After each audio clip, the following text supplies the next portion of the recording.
So there is a new concept which has come up, which is a tax harvesting. कि अगर आपके portfolio में red है, ऐसे बोलते हैं कि अगर आप नेगेटिव पोर्टफोलियो है आपका, तो आप उसको लॉस को आप बुक कर सकते हैं, आप उसको सेल कर दीजिए और बशर्ते आप उसको कल खरीद लें।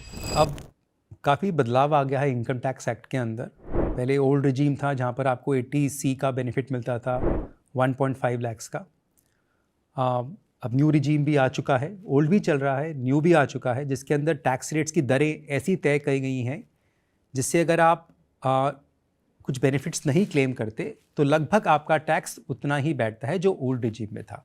बट हाँ, किसी किसी इंस्टेंस के अंदर ओल्ड रिजीम अभी भी बेहतर माना जाता है। फॉर एग्ज़ाम्पल, जहाँ पर आप HRA क्लेम करते हैं तो old regime is a better option than a new regime.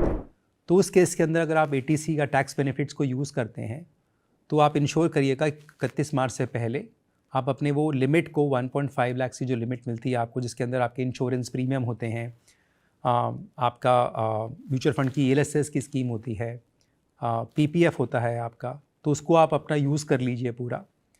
दूसरी बात, आप ये देखिएगा कि जितनी भी आपकी इनकम है, आमदनी है, अगर सैलरीड पे हैं तो सैलरी के अलावा, बिकॉज सैलरी पे तो TDS आपका बाय डिफ़ॉल्ट कट के ही मिलता है आपको, और भी जो आपकी इनकम है इसके अलावा, चाहे बैंक के इंटरेस्ट की हो या आपके कोई म्यूचुअल फंड से कैपिटल गेंस की इनकम हो, तो उसके ऊपर जो भी आपका एडवांस टैक्स बनता है उसको ज़रूर पे करिएगा।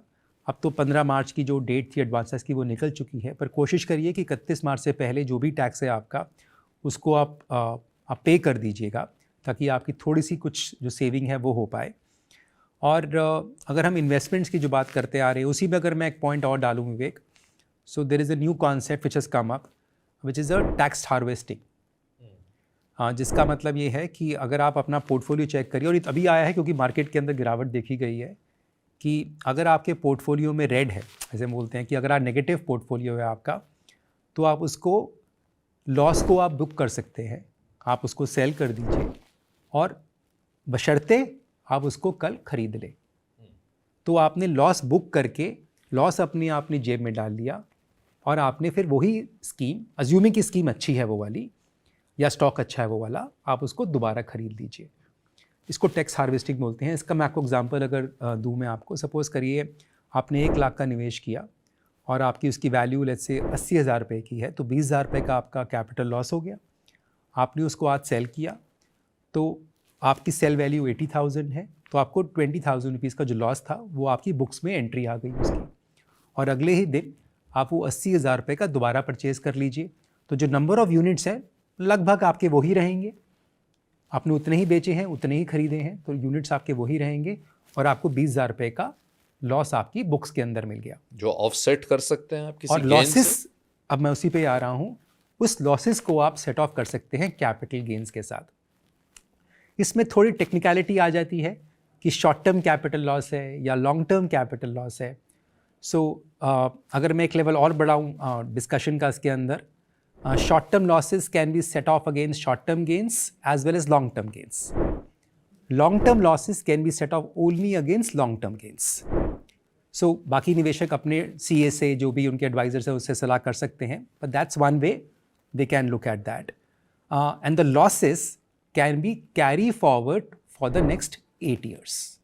तो अगर आप सेट ऑफ नहीं भी कर पाते हैं तो आप उस लॉस को अपनी इनकम टैक्स रिटर्न के अंदर 8 साल के लिए कैरी फॉरवर्ड भी कर सकते हैं, ताकि आने वाले समय में कोई भी अगर आपका गेन होता है तो आपका उस पर टैक्स बच जाता है।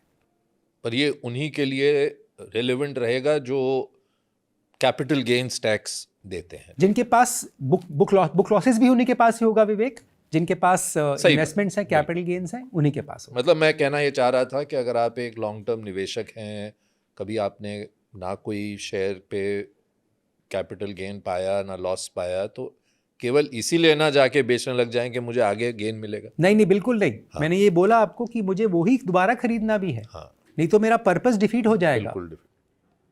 इसका ये मतलब नहीं है कि आप बेच के उस पैसे को आप बैंक में FD में डाल दीजिए, फिर तो आपने लॉस एक्चुअली कर लिया। कंपाउंडिंग का वही तोड़ दिया आपने।